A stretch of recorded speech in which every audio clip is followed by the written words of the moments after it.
Got a rifle on a hunting rack, best friend in the back, old hound riding shotgun.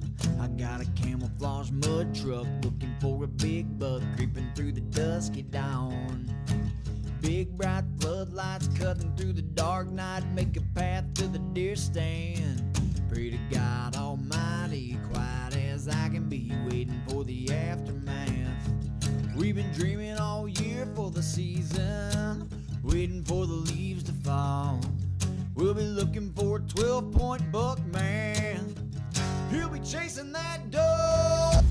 Fire up your guns, draw back your bows, let the lead out, let the hammer go. Put some meat on the table, horns on the wall, take a picture, show it off to your pawpaw. You're a different kind of animal, hiding in the brush. Look at what it does when hunting's in your blood.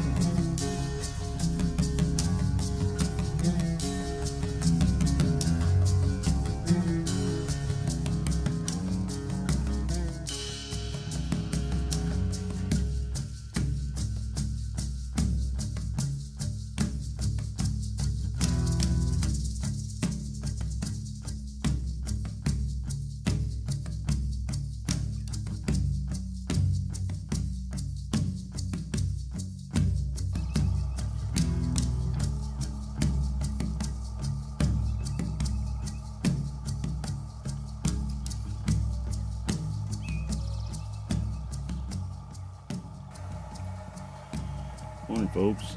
It's the second day of turkey season here in southern Missouri. We're going to head on in here and see if we can get it done. So come go with us. Wish us luck. Well, Brad, here we are. It's the second day of turkey season. I didn't get to go the first day of turkey season because I was at jury selection. What were they thinking? My thoughts exactly. Well, and this morning I get out there and I went ahead and set up a decoy and got set down beside a tree, and it starts turning a little bit daylight, and my good friends Mike and Matt Elledge, they also have permission to hunt this property. Well, after it turns daylight, I look up there and I see a blind, and I was like, boy, I wish I would have known that blind was there, you know, but I didn't know that blind was there. So in between me and my decoy was a blind. So I just sat down, did a little stingy calling, and next thing I know, I just start seeing black dots coming down through the woods. And they went up right on the other side of that blind, and I was thinking, should have been in that blind, because I thought they was going to circle me up there. Well, they seen the decoy. I just had one hen decoy set out there, and they went back down in this little draw, and I really couldn't see them that good. And but I just sat there. I didn't call, I didn't do anything. And here pretty soon I knew that they were down over this draw, so I went ahead and I called just a little bit, and then I see the fan. And he's not very far away, but I'm kind of turned this way because I'd seen him coming in over here to my right, and I've got my gun on my knee and I got the camera sitting right beside me, and next thing you know, this bird's on me.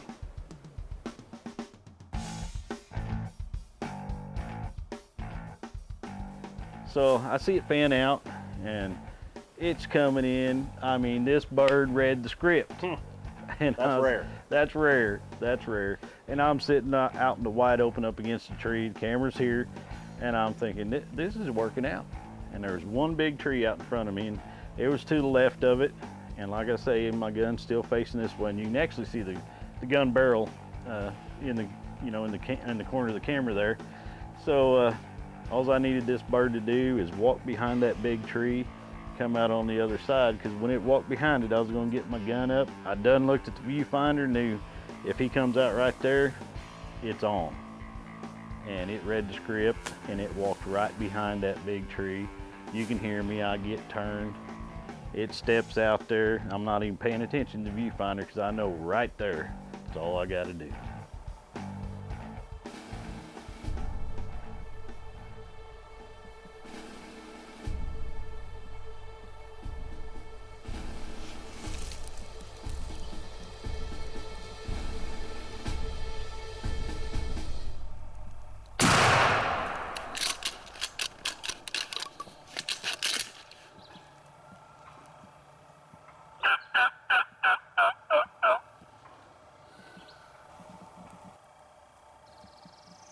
Well, folks, as you just saw, I'm out here self-filming today, and I called one in. He was a good one. I called him into 18 yards, and I don't know what happened. I really don't. We're gonna go down here and make sure he's not laying down here somewhere, but I think I shot right over the top of him. I reviewed the footage. Like I say, I'm out here by myself today, trying to get it done on my own. I don't know what happened.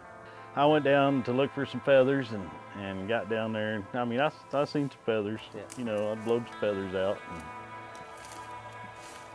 Well, folks, I went and looked for that bird and found a few feathers, but I think I just shot high.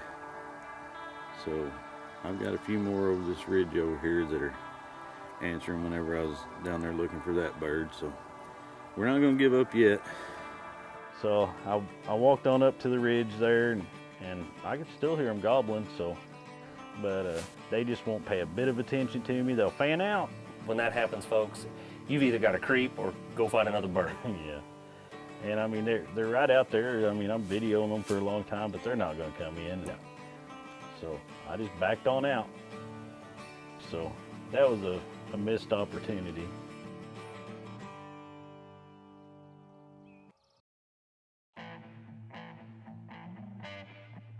Well, after that miss, it's the second week of turkey season, and you and Eggy are down by this creek. We're hunting some hills and hollers down here on the creek, so come and go with us. Wish us luck. Yeah. And it looks like you have a bird coming in, but you just can't get the camera on it. The way we were set up, I was a little bit in front of a wigger. A wigger. And we were kind of catty corner here, and we thought the bird was just going to keep on coming right down this road at us, and it kind of veered behind some brush. But I got the gun up, and after that miss, I've got my old cheek against the old stock of that 870 Remington, and I mean, I'm beat in on this bird the whole time it's walking through there. And when it got over there, I got to thinking in my mind, I'm not sure that Edgar's going to be able to get this on film. And it stepped out there, and I was judging in my mind. It was up a little hill, and I was thinking it was about 50 yards. So after you've missed one at 18, it kind of makes you kind of leery.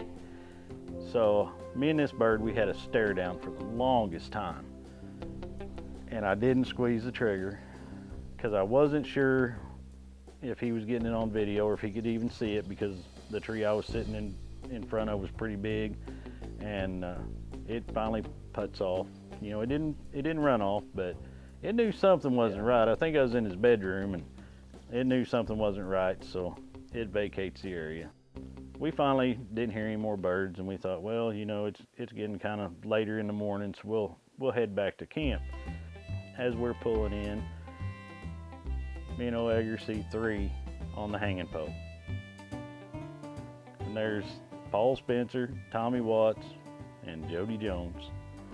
They've got 3 birds hanging, and I was beginning to wonder if I shouldn't have went ahead and squeezed that trigger. You done right. Yeah.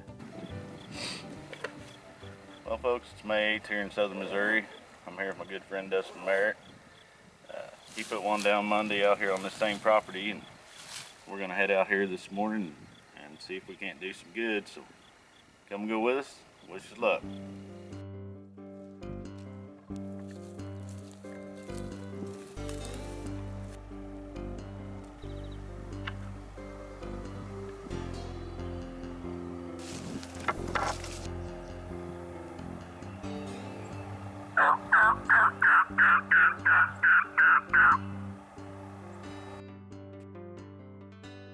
Well, as you can see, we've got this gobbler, and it looks really close on film, but it's about 150 yards away out in this field.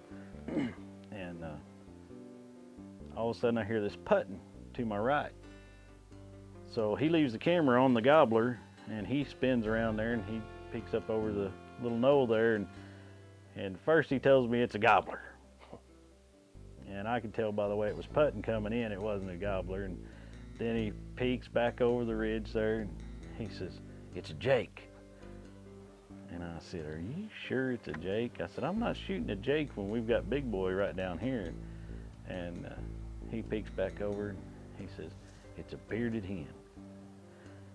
And I said, "I'm not shooting a bearded hen when we've got this one right down here," which the one down in the field, every time I'd call, it only gobbled one time the whole time we were sitting there. And every time I'd call, it'd fan out, but it wasn't going to come in. And then eventually a hen comes out there with it, and they're just out there feeding around.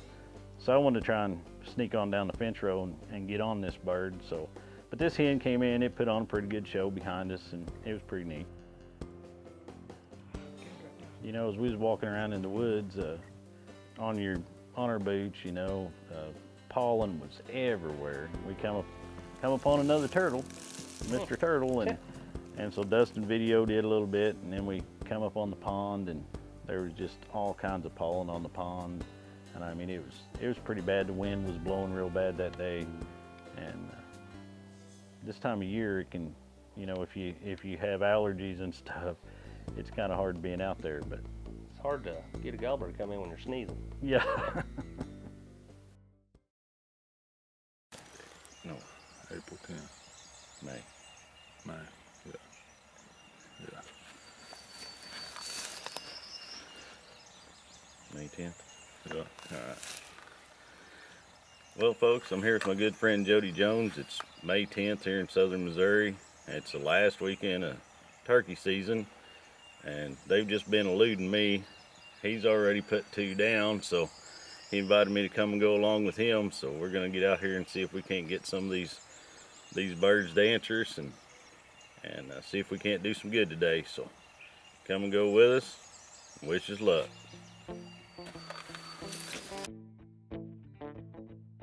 You know, there's only 2 days of season left, and me and Jody, we head down to some mountains.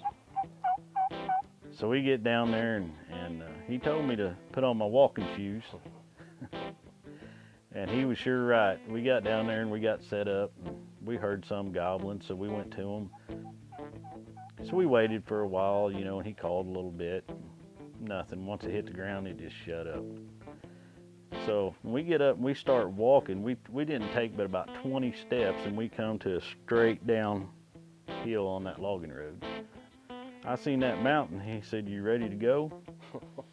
And I said, "I'm going with you, so whatever you want to do."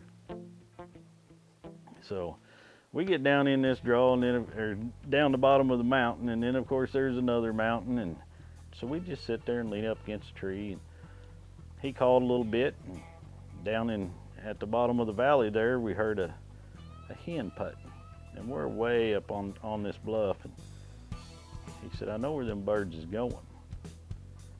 I said, "Well, do we need to get there?" And he said, "Yeah." He said, "We're going to ease on up through here," and we did. And we get dropped off that big mountain to where we thought they was going to end up. Got down in there and got ready to get set up. So we get set up, and we sat there for a while. Never made a call. Here pretty soon gobbled. And we couldn't tell if it was getting any closer, if it was just around that corner just enough where we couldn't hear it. So he finally called a little bit, and it gobbled. And it was closer. So he decided we was going to make a move, because I was going to do anything Jody said, because he had already put 2 down, took another guy and helped him get 1 down. So I'm with you. He said, "Let's move up just a little bit closer." He said, "I know a better spot up here we get set up." So we got up from there and moved up, got underneath this perfect cedar tree, and we get set up underneath there, and we just sit and wait. Here pretty soon we don't hear anything. So he hit the call, and we heard a gobble, and it was a lot closer. So he told me, he said, "They're coming." Well, we're sitting underneath this cedar tree, and Jody's sitting beside me about where you're at, and I'm sitting over a little bit further out than he is, leaned up against the tree, and he's just sitting there on the ground. And so around this root wad, I see a head pop out. And I told him, I said, "There's a hen." And then I see a red head, another red head, another red head. I said, "There they are." Well, come to find out, those 3 there was a hen and 3 jakes coming. And then about the time they got clear, I mean, they come within 10 feet of us, right out from where the branches on that cedar tree are. Here come the hen by, and the 3 jakes, and all of a sudden I look up and there's one strutting and another big gobbler with it.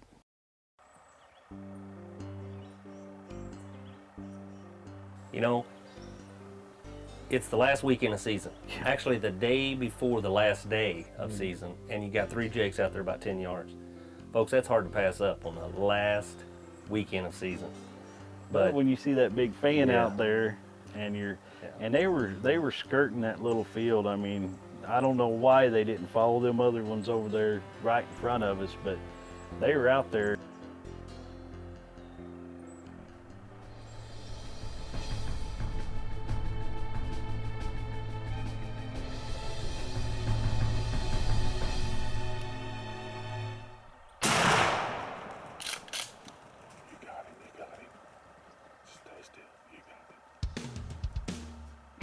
As you can tell, he's telling me, you know, you got him, just stay right there, because he wanted to get footage of them, see what them other birds do, you know, the jakes and stuff.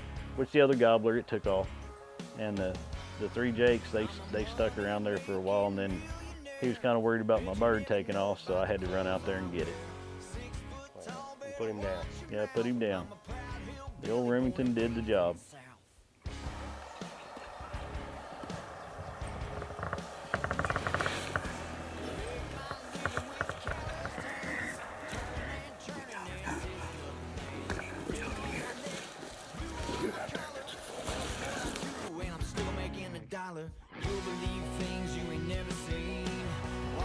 Well, folks, we're here in southern Missouri.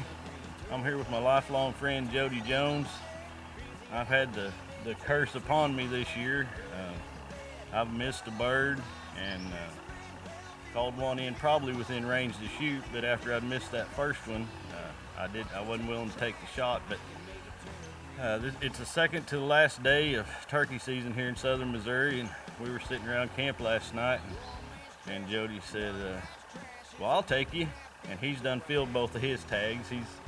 He's done a good job, and he does about every year. And he said, well, if you want to, come and go with me in the morning. So I sure wanted to go with him, and I'm sure glad I did. We started out up here at the top of this mountain, and we walked in and listened a little bit before daylight and heard a few gobble. And we actually got set up on one, but I didn't know it was a mountain on the other side, so I thought it was on the ground already, and Jody said, no, he's still in the tree. And when he pitched down, he shut up, and then we heard a little bit more gobbling here and there, and we just kept easing along. And Jody was basically my guide today, because he's a patient hunter, and he's taught me so much this year about being patient that I used to like to just call all the time, and he's real stingy with his calling, and so I have been too, and today it really worked out. We've got it's probably a 2-year-old bird. It's got probably 9.5, 10-inch beard. We ain't got the tape measure or nothing out here, 3/4 inch spurs, but I'm just tickled to death. And Jody, thank you, buddy. I mean, we had one hen, and I think 3 jakes. We'll review the footage, but I think 3 jakes and 2 strutters come in. And Jody said he didn't hear me, but I've done missed one at 18 yards this year. And I was asking Jody, I said, is he close enough to shoot? And he didn't hear me, and he didn't say nothing. So I was like, well, it's now or never. And they weren't spooked or anything, but I dropped the hammer, and boy, I was glad to see it flopping. So yeah, you done good, bud. I'm proud of you. It took a lot of patience, and it paid off, looks like, this morning. We got a good bird here. Now we just got to get him out of here up over these mountains and get back to the truck. It's going to be a hike, but we got about 1.5 miles to go. Yeah, we had fun this morning, and had a whole flock of turkeys come in on us there, and I mean, they got close. I think we got some pretty good footage, and we got close. There was turkeys right here in front of us, and Lynn just kept being patient and waiting on the strutter, and got him good bird. Once again, I want to thank you a bunch, Jody. You're welcome, buddy. This is his honey hole, and he brought me to it, and it paid off. And we got about 1.5 mile hike out of here, so we're gonna get this thing packaged up, and we're gonna head on out.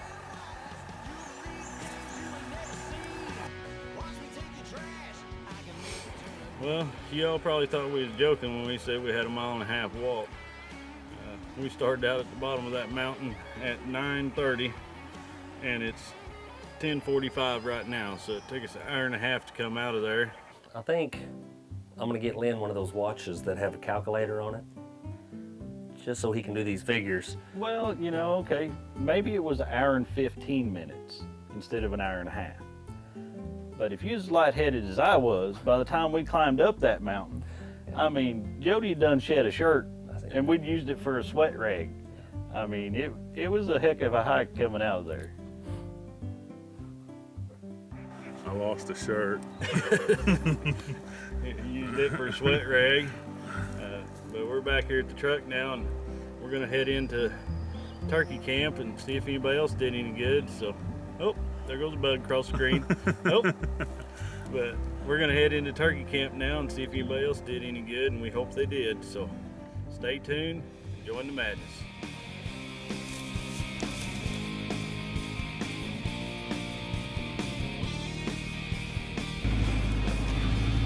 Hillbilly Cadillac.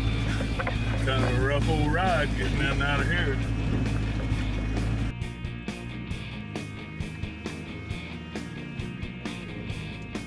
Once again, I'd like to thank my good friend Jody for taking me this morning and calling this bird in for me and videoing for me too. Well, Brad, what we got coming up next week?